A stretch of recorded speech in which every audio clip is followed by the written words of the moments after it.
O ambiente de aviação é altamente estruturado, balizado por normas e regulamentos. Na aviação, toda a progressão individual depende de instrução e treinamento. Você, instrutor de voo, sabe o seu papel dentro dessa estrutura? Você, aluno em formação, sabe o que deve esperar do seu instrutor? É o nosso assunto de hoje. Em 28 de abril de 2017, um Piper PA-30 Twin Comanche decolou do aeródromo Campo dos Amarais, em Campinas, para um voo de instrução local com um instrutor e um aluno a bordo. Cerca de 1 hora e 30 minutos após a decolagem, foi captada a emissão do transmissor localizador de emergência. No dia seguinte, a aeronave foi localizada em área rural, tendo sofrido danos substanciais.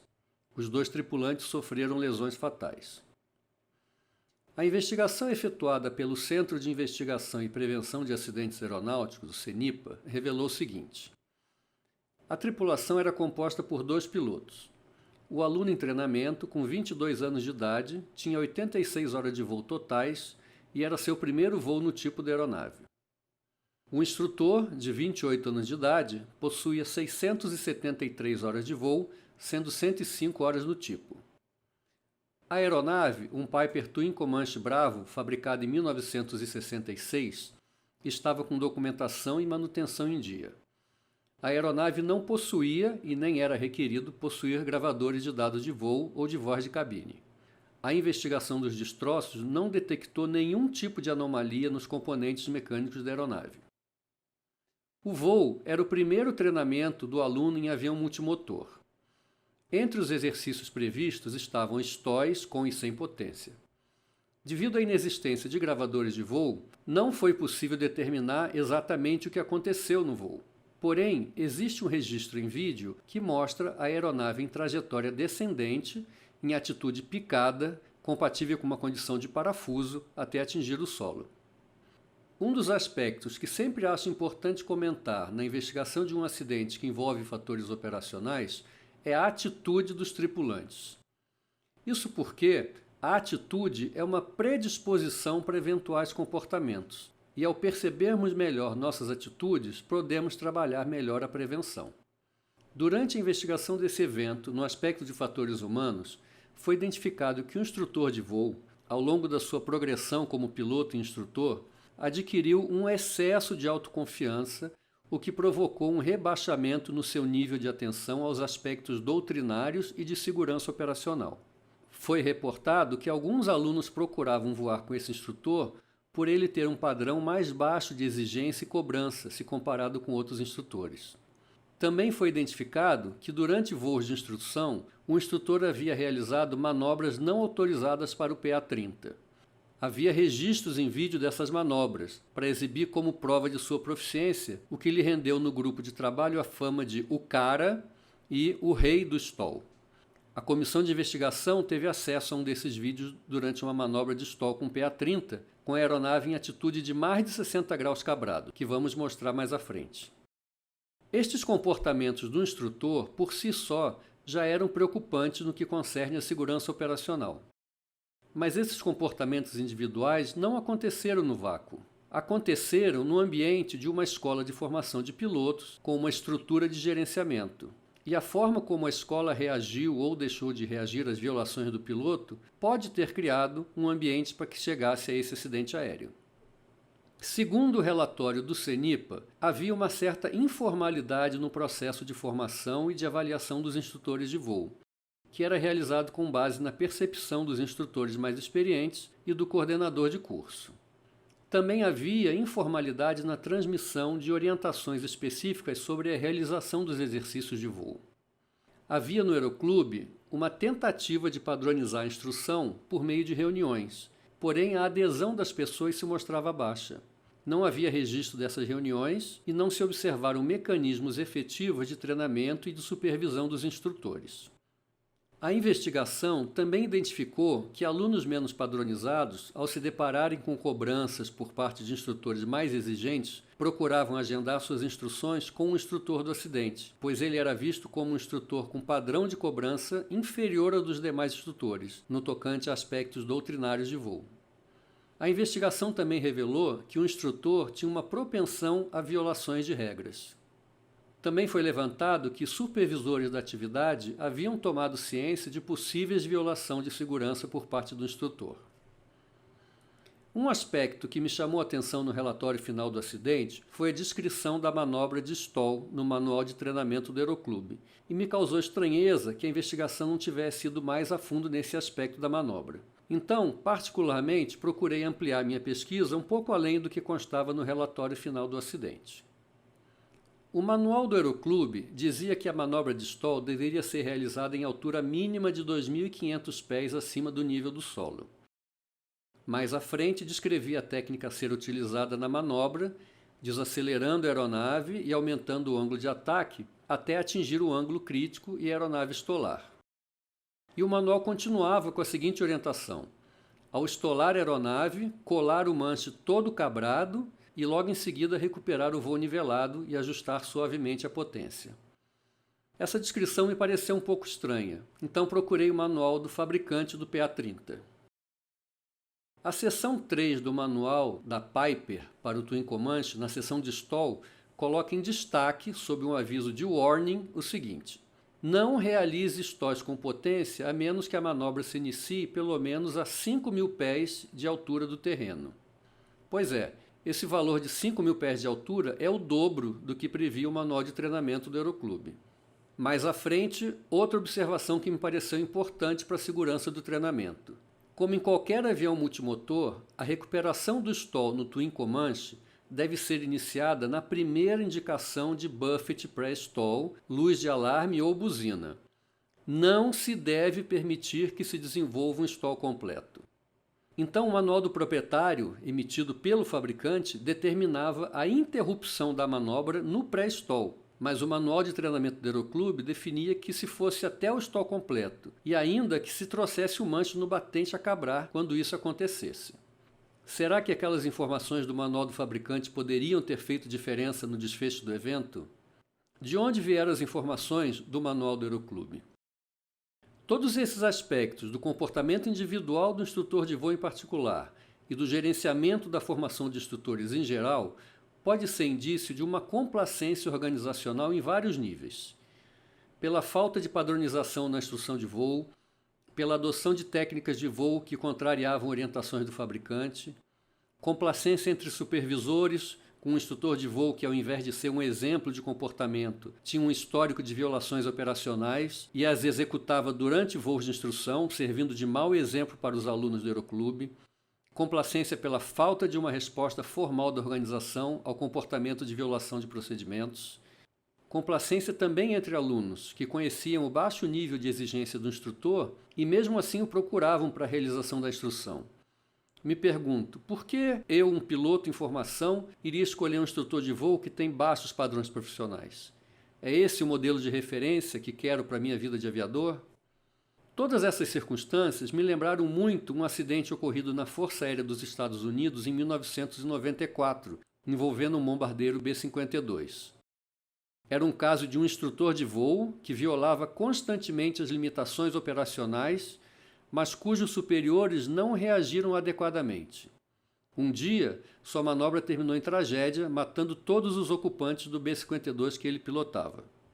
O relatório de investigação da Força Aérea apontava uma preocupação adicional ao acidente em si, que talvez as consequências de suas ações não tivessem terminado naquela tragédia, pois o instrutor passou anos e anos contaminando os pilotos mais novos com suas violações, e nunca se saberia quando aquele mau exemplo iria afetar o julgamento de um outro piloto no futuro e virar um novo acidente.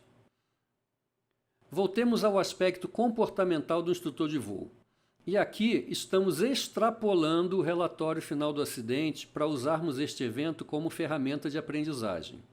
Então, que motivos levam um instrutor a efetuar, durante um voo de instrução, manobras que excediam o limite do avião? Por que levar um multimotor como o Twin Comanche a uma atitude de cerca de 65 graus cabrado na execução de uma manobra de baixa velocidade? Eu só posso enxergar dois motivos. Ou o piloto desconhece as possíveis consequências dessas manobras, incompatíveis com o tipo de avião, com seu nível de treinamento e o tipo de atividade, ou O piloto conhece as possíveis consequências desastrosas e escolhe prosseguir nas manobras, violando intencionalmente as limitações da aeronave em busca talvez de emoção pessoal ou de autoafirmação frente ao seu aluno, ou ambos. Quem são os instrutores de voo nas cabines de aviões de treinamento do Brasil? Os instrutores de voo completam um programa de treinamento definido pela Agência Nacional da Aviação Civil e que compreende, no mínimo, 100 horas aula de instrução teórica e mais 30 horas de voo de instrução prática. O programa de instrução para instrutores de voo é muito abrangente, muito bem estruturado e garante ao concludente as qualificações técnicas para atuar como instrutor de voo. Mas o próprio manual indica que o papel do instrutor de voo vai além da parte técnica, que ele tem um compromisso com a segurança operacional dentro do sistema de aviação brasileiro. E nesse aspecto de segurança, eu gostaria de comentar um pouco além das qualificações técnicas. Como investigador de acidente aeronáutico, testemunhei e acompanhei inúmeras investigações de acidentes onde o aspecto comportamental do piloto, independente da parte técnica, foi fator contribuinte para a tragédia. E em muitos desses, o comportamento vinha de atitudes que foram administradas inadequadamente pelo piloto. Atitudes do tipo exibicionismo, vaidade, necessidade de autoafirmação, autoconfiança excessiva, todas afetando o seu processo de tomada de decisão. É extremamente importante que o piloto entenda os seus gatilhos comportamentais, que eles podem vir da sua atitude pessoal, e saiba como lidar com essas atitudes. Para ilustrar o que eu estou dizendo, vamos descrever rapidamente um fenômeno que pode ter influência no comportamento. Em 1999, 2 psicólogos americanos publicaram um estudo que ficou conhecido como efeito Dunning-Kruger. Eles aplicaram diversos testes em um grupo de estudantes universitários e, antes do resultado, pediam que os próprios estudantes avaliassem como tinham se saído, e descobriram um fato interessante. Os estudantes que haviam tirado as notas mais baixas eram aqueles que julgavam ter ido melhor no teste. Havia uma clara distância entre o que eles sabiam e o que achavam que sabiam, e isso era mais evidente nos que tinham tido desempenhos mais baixos. A pesquisa também demonstrou um efeito secundário, a inabilidade de perceber esses erros de avaliação. Ou seja, o nível baixo de conhecimento e habilidade das pessoas num determinado tema é também exatamente o que as impede de perceber o quão pouco elas sabiam. Uma representação gráfica dos resultados dos testes seria mais ou menos assim. No eixo vertical, o nível de conhecimento e habilidade naquele tema, variando de nenhum conhecimento ou habilidade até o nível expert, e no eixo vertical, a percepção que a pessoa tem do seu conhecimento sobre o tema, refletindo o nível de confiança ao abordar o assunto ou executar a tarefa. A correlação entre os dois eixos é dada pela linha alaranjada no gráfico. E como interpretar essa curva? Quando tem um primeiro contato com o assunto, a pessoa não tem conhecimento e não tem a presunção de autoconfiança. Ela sabe que não sabe. Um pouco que ela avança no conhecimento representa um aumento desproporcional no quanto ela agora acha que sabe sobre o assunto. Ela fala com convicção, com certeza de quem conhece bem o assunto, ela acha. À medida que o conhecimento vai aumentando, a pessoa começa a ter a noção do quanto ela ainda não sabe e o seu nível de confiança deixa de ser tão elevado. Com o aumento real do conhecimento, vem um aumento na autoconfiança, mas agora ciente das suas limitações. Curiosamente, mesmo os experts não chegam ao mesmo nível de confiança que os novatos apresentam lá no lado esquerdo do gráfico. Resumindo a conclusão dos testes, os pesquisadores identificaram que as pessoas com nível de conhecimento limitado sobre um assunto tinham pouca percepção do quão pouco sabiam. E aqueles que conheciam melhor o assunto tinham mais consciência do pouco que sabiam em relação ao todo. Portanto, a percepção individual sobre o nível de conhecimento era dissociada da realidade, principalmente naqueles que tinham conhecimento limitado e pouca experiência sobre um assunto. Eles invariavelmente mostravam um elevado nível de autoconfiança de que estavam certos, mas não estavam. O que isso tem a ver com a trajetória do piloto até se tornar instrutor de voo? Normalmente, o piloto inicia seu treinamento e, com cerca de 40 horas de voo, recebe sua licença de piloto privado. Continuando o treinamento, necessita acumular ao menos 150 horas para receber a licença de piloto comercial.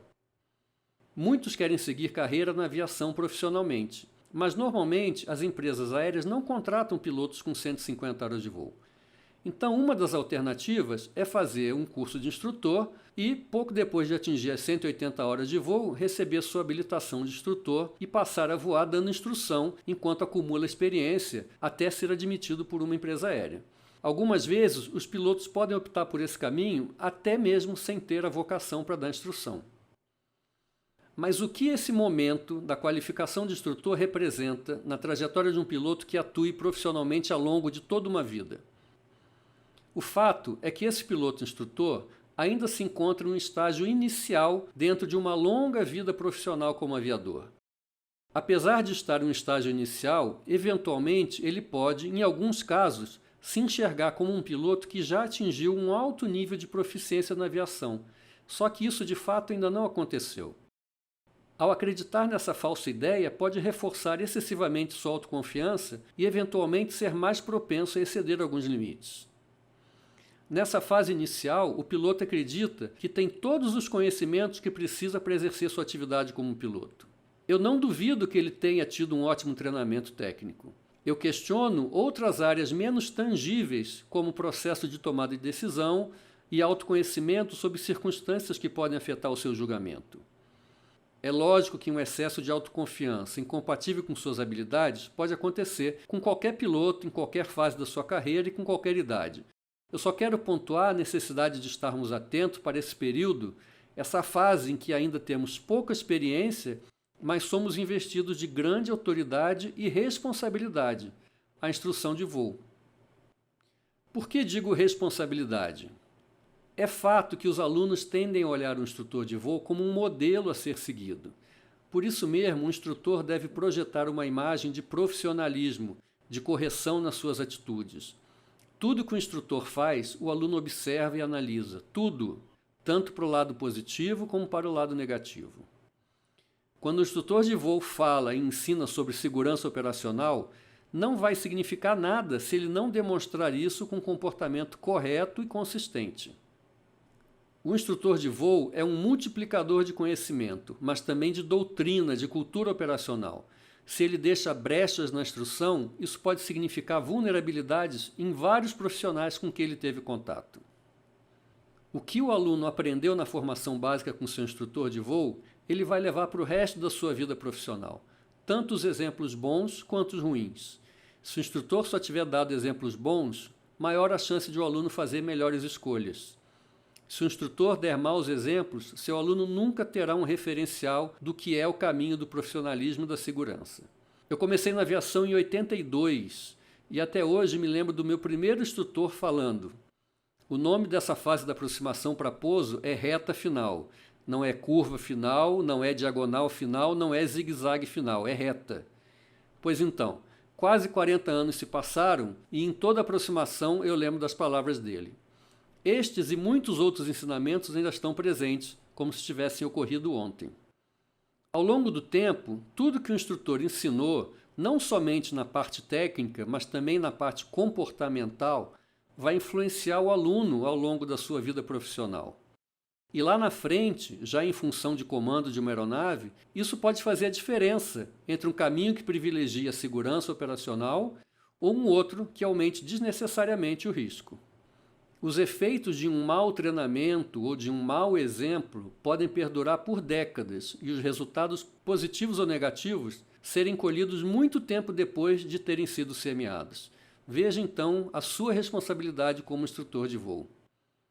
Por isso, lembro novamente a frase que está ali, meio escondida no manual de procedimentos da ANAC. O instrutor de voo deve atuar com conhecimento de suas responsabilidades legais e atribuições, com o domínio das técnicas instrucionais e do seu papel na prevenção de acidentes no sistema de aviação brasileiro. Ele não pode dar maus exemplos, pois ele nunca saberá quando isso vai ter um efeito negativo na vida do seu aluno ou das pessoas que ele transportará. Por isso, seja o exemplo. Obrigado a todos e bons voos!